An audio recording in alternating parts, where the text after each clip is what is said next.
como íbamos diciendo, bueno, dentro de la sesión que estamos viendo ahora, y ahora tiene un título totalmente nuevo y más acorde a lo que estamos haciendo, que repasa sobre la Segunda Guerra Mundial. Conocer algunas de las características principales del periodo, principalmente en esta sesión, antecedentes y orígenes. ¿Ya? Bueno, datos principales, como netamente de recordatorio para lo que podrían encontrarse en algunas de las preguntas de la prueba de transición. Obviamente, los años, conflicto desarrollado entre el año 39 hasta 1945. El año 39 comienza con la invasión de Alemania a Polonia, ¿ya? Que era un territorio de mucho interés geográfico para Alemania, porque es un país vecino y que podía perfectamente aumentar las fronteras del país alemán, pero que también tenía intereses con la Unión Soviética. Y el año 45, ya por ahí por agosto, es el fin de la Segunda Guerra con la declaración de renuncia o de derrota por parte de los japoneses luego de las dos bombas atómicas en Hiroshima y Nagasaki. ¿Ya? Así comienza y termina este conflicto. Algunos de los datos quizás como genéricos de la Segunda Guerra Mundial tienen que ver con, por ejemplo, la cantidad de gente que murió. A diferencia de la Primera Guerra Mundial, obviamente muere mucha más gente, 60 millones de vidas, tanto durante, pero también posterior a unos meses o años después de 1945, sobre todo con aquellas personas que fueron afectadas por la radiación en Japón después de la bomba atómica, que fue muy brutal, por lo menos esa experiencia. ¿Ya? Pero entre la gente que participó en los campos de batalla, en los distintos eventos y también civiles que fueron bombardeados en algunos de los distintos ataques de los países involucrados, se contabilizan alrededor de 60 millones de personas, bastante, muchísima gente, pensando, por ejemplo, que nosotros ni siquiera tenemos un tercio de lo que corresponde a esa población. Algunas cosas también relevantes tienen que ver con sus características como transversales. A lo largo del conflicto se vio mucho lo que es la política expansionista totalitaria, principalmente de países como Alemania, Italia y Japón. Por lo tanto, la noción de Segunda Guerra Mundial tiene que ver, a diferencia de la Primera Guerra, mucho con la lógica de que nuevamente aparecen potencias antiguas del siglo XIX y principios del siglo XX, herederas de la Primera Guerra Mundial, y nuevas potencias que buscan a través de nuevas ideologías tener un dominio mucho más presente a nivel global. ¿Ya? Alemania, Italia, Japón por un lado ahí en Asia, y también otras naciones que son consideradas las vencedoras, Gran Bretaña, Francia y sobre todo Estados Unidos. ¿Ya? Y además porque la situación comunicacional a nivel global ya era un poquito más masiva, ya la información llegaba con un poquito de mayor rapidez a las distintas partes del mundo, principalmente por radio, televisión todavía no existía por si acaso. Y otra cosa importante que destacar de este conflicto, por ejemplo, puede ser ahí en el punto 4 con la incapacidad de la sociedad de las naciones, ¿ya? En superar la crisis post Primera Guerra Mundial. ¿Cuál era la sociedad de las naciones, chiquillos y chiquillas? Era particularmente aquella liga de todos aquellos países que después de la Primera Guerra Mundial declaran buscar bajo distintas formas la idea de evitar otro conflicto a escala global y mantener la paz a nivel mundial. Es lo que actualmente se conoce como la ONU, la Organización de las Naciones Unidas, pero que antiguamente se llamaba la Sociedad de las Naciones. Y luego de la Primera Guerra Mundial, la misión de esta sociedad es poder superar la crisis que fue muy grave en Europa principalmente, en aspectos económicos y demográficos, con lo que ocurrió entre 1914 a 1918.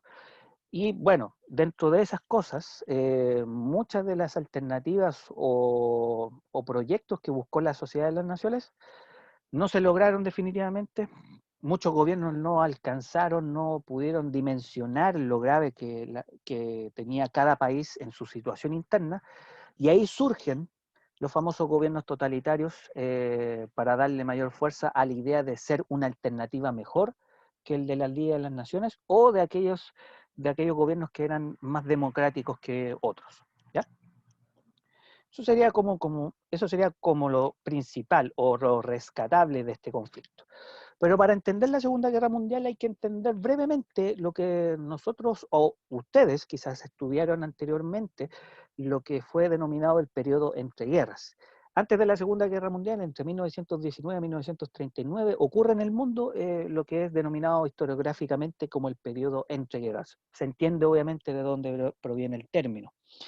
Y en esas décadas, el mundo y las grandes potencias mundiales viven lo que podríamos decir una paz inestable, una famosa paz armada, una paz que en algunos casos fue simplemente preparativo para lo que era inevitable, que era un segundo conflicto que tendría características mundiales.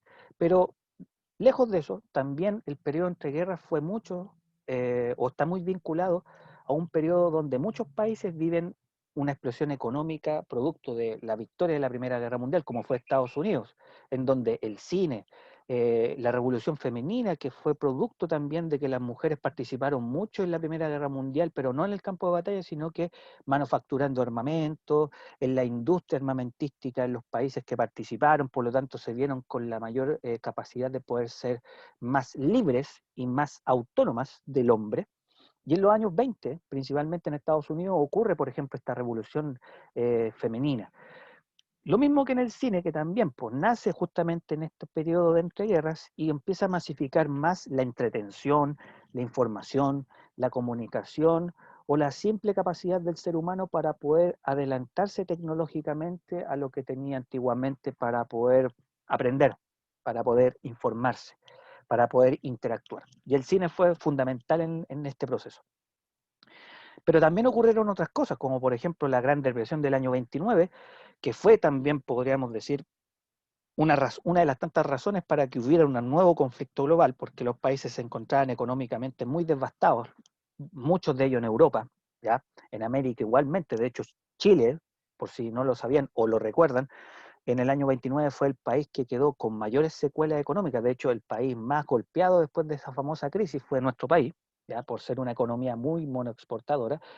Y finalmente, lo que está pasando con esta imagen final respecto a los gobiernos totalitarios. En ese famoso periodo de entreguerras, surgen los gobiernos totalitarios, por ejemplo, en Italia y en Alemania, producto de esta gran crisis que los gobiernos democráticos de esos respectivos países no pudieron solucionar. Y aparecen personajes como Adolf Hitler y Benito Mussolini para hacer una alternativa. Y el gran costo de esa alternativa era hacer que esos países fueran dominados por personajes que lentamente convencieron a las masas de convertir a estas naciones en países más autoritarios, más censuradores, más controladores y de alguna manera más interesados en expandir sus territorios que solucionar sus problemas internos, ¿ya?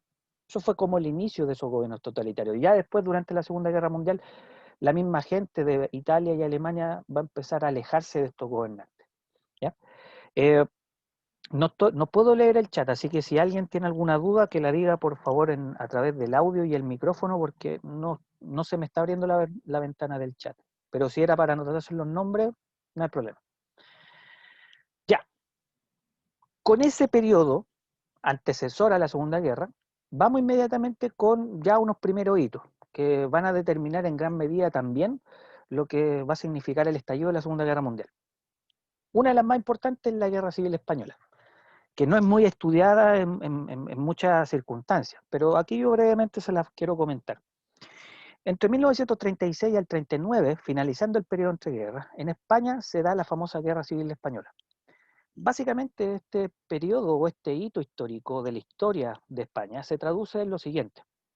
Antiguamente, para el año 1936 había un gobierno de izquierda, comunista, socialista, llamado Frente Popular. Y después de la Primera Guerra Mundial, España también estaba en una situación de crisis porque tenía poco intercambio comercial, las naciones vecinas estaban muy empobrecidas y por lo tanto eso no le beneficiaba en aspectos económicos como también diplomáticos. Por lo tanto, España se encontraba en una situación no muy diferente a Gran Bretaña, Francia o la misma Alemania. ¿Qué es lo que ocurre? El Frente Popular no logra superar esa gran crisis interna y empiezan a aparecer sectores de ultraderecha, fascistas, militares, que intentan tomar el poder en más de una ocasión. Golpes de Estado, intentos de elecciones populares, entre otras cosas. Bueno, se sigue intentando una y otra vez sacar al Frente Popular, pero lamentablemente esto termina en todas las alternativas con la última opción, un conflicto interno de carácter militar, en este caso una guerra civil. y se van a enfrentar los republicanos del lado izquierdo, que son representantes del famoso Frente Popular Español, con los nacionalistas, que son todos aquellos fascistas, militares y personajes de ultraderecha que eran opositores al gobierno que estaba en ese momento gobernando España. Bueno, ocurren una serie de batallas y situaciones internas bien sangrientas, ya que, bueno, yo no conozco a detalle, pero que en realidad uno fácilmente puede encontrarlas por la internet.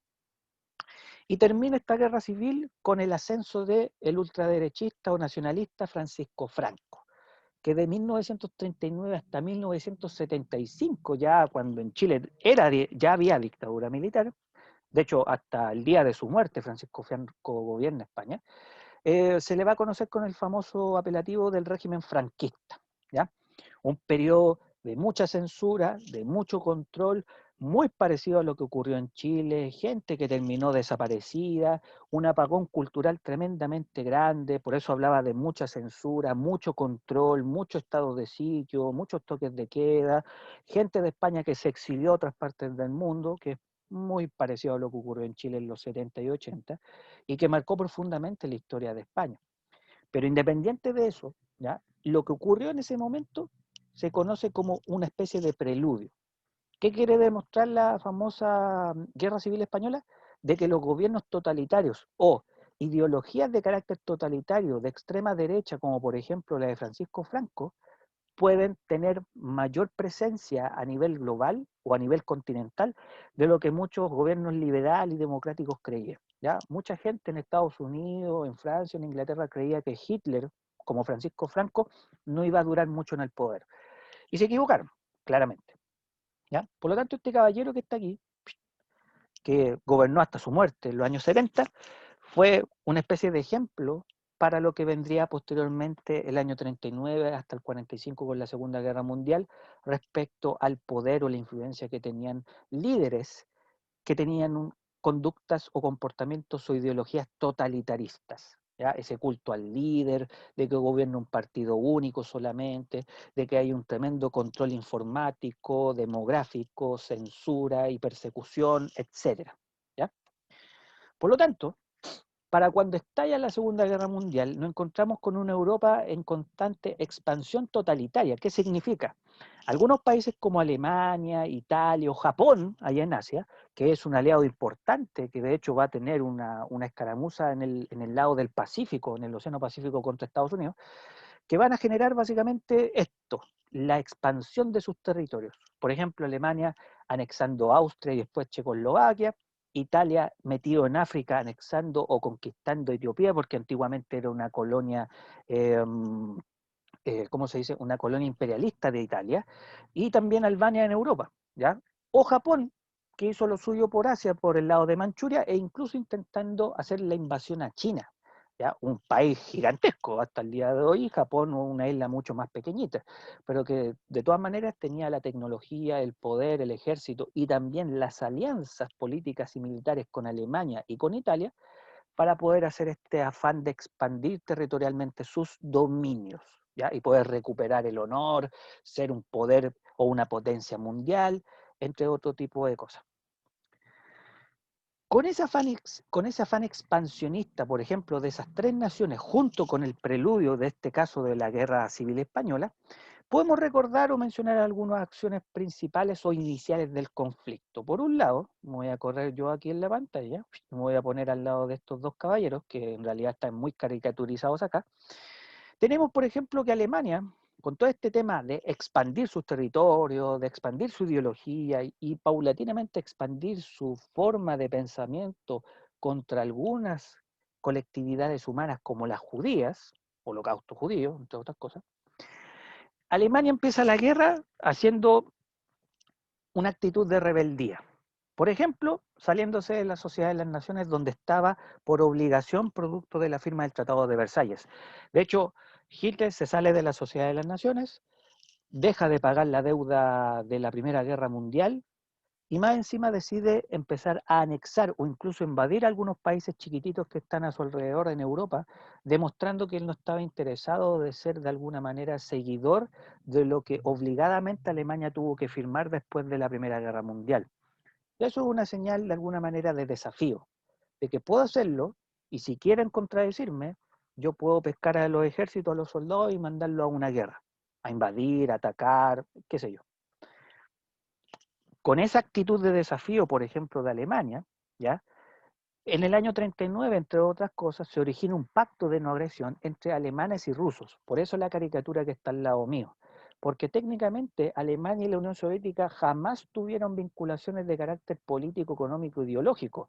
Recuerden, los rusos, comunistas, socialistas, marxistas, leninistas, y los alemanes, súper al contrario, pero con ideales más o menos parecidos, este tema del autoritarismo, del líder carismático, del gobierno súper autocrático, pero con mentalidades muy dispares. Por lo tanto, este pacto de no agresión entre estas dos naciones va a ser hasta cuando alguno decida invadir o avanzar sobre el territorio de interés del otro. De hecho, alemanes y rusos estaban interesados en Polonia, y la invasión a Polonia por parte de Alemania rompe este acuerdo de no agresión, ¿ya? Porque de hecho este pacto fue para repartirse después Polonia entre ambas naciones. Y otra cosa importante del inicio de la Segunda Guerra Mundial puede ser el año 40, cuando aparecen las alianzas, se firman los acuerdos, el pacto Roma-Berlín-Tokio entre, obviamente, Alemania, Italia y Japón, que va a ser una alianza muy importante para estas naciones, aun cuando hayan perdido la guerra, pero que significó un apoyo económico, apoyo militar, apoyo demográfico, apoyo cultural, etcétera, pero con tal de que estas naciones fueran beneficiadas durante el desarrollo de la Segunda Guerra Mundial. ¿Ya? Es un hito como súper importante dentro de lo que es el inicio de este conflicto. Y ya cuando entramos derechamente a las primeras escaramuzas, las primeras invasiones, los primeros encuentros militares en el campo de batalla, podemos mencionar la famosa estrategia de guerra relámpago, que en el año 40 fue muy relevante porque fue los primeros logros del ejército alemán sobre el lado occidental de Europa, o sea, para el lado izquierdo del mapa, donde se encuentra España, Portugal, Gran Bretaña o Francia, pero particularmente la guerra relámpago de los alemanes, que fue una estrategia muy exitosa al principio, pero que después lamentablemente no tuvo mucho desarrollo, hizo que, por ejemplo, Francia fuera ocupada de esta forma. Fíjense en el mapa. Alemania invade Francia y ocupa la zona norte en color rojo, donde va a establecer su zona de influencia. En cambio, la zona azul, que está libre de la influencia alemana, se va a denominar la Francia de Vichy, ¿ya? Que sale en muchos libros, en muchos datos, y uno puede encontrar fácilmente. Y fue la Francia que resistió a la invasión restante que quedaba del territorio por parte de los alemanes, ¿ya?